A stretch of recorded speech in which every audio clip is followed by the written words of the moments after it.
So, like, I've always played this mathematical game, which is funny because I'm really bad at math. But I don't know if I can describe the game. I play it in my mouth, so it'll be 5 positions in my mouth. So it'll be 1, 2, 3, 4, 5, 1, 2, 3, 4, 5. And it's basically a game of patterns and guessing and sort of predicting where patterns are going to land. So you can go 1, 2, 3, 4, 5 is position 1A. 6, 7, 8, 9, 10 is 1B. So 11, 12, 13, 14, 15 would be 2A. 16, 17, 18, 19, 20 would be 2B. And so on. And so it's hard to describe. There's similarities. So this position is always going to be either a 3 or an 8.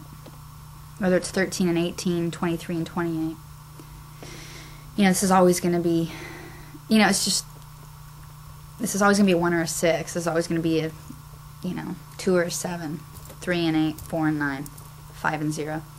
So you can get, it gets interesting when you do, you know, in the hundreds. Well, it's fun because it makes a holographic shape. Like, if you take those patterns and you stack them up, it makes a shape, you know, and the shape will be different for every single thing. Like, you know, depending on how many rounds you go, pretend that's spiraling up. It starts to make a 3-dimensional shape when you stack them, and it ends in a certain place. You know what I mean? I'm dealing with a geometric shape that's predetermined just by the shape of my mouth. You know what I mean? It's like a, what is that shape when it goes like that? There's a name for that shape, but I can't think of it. But anyway, I'm dealing with that shape, so it, in my mind, like, I'll take it up and then I'll rotate it so it spirals up. You know what I mean? So this point starts to shift and go around. And seeing where that lands and then seeing, like, what the space is created in it, that gives you pitch, you know what I mean? Like, how deep that shape is gives you a different pitch because, it, you know, sound can only, a note is determined by how much air it's traveling through and how long, say, your vocal cords are made. So it gets really fun, just like, it's all impressions, you know, it's just like colors and impressions I'm getting, but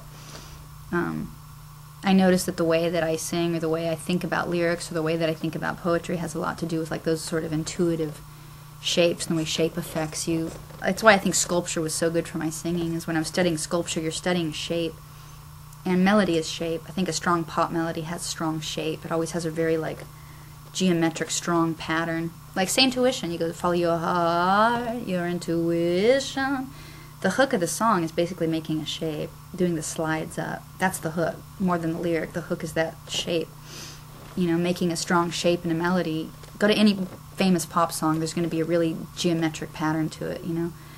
Dun, dun, dun, dun, dun, dun. It's just a very strong geometric line that people can recognize. And I think because shape's the first language, it's the primordial language. Before there was sound, there was shape. You know, circle meant something to you before you could say the word circle. I think that one of the reasons melody speaks so strongly to people is because it deals in shapes and patterns. And then you can add, you know, syllables to that, and it just, you know, the shapes of words, the shapes of letters, it kind of just layers it, and it gets pretty interesting.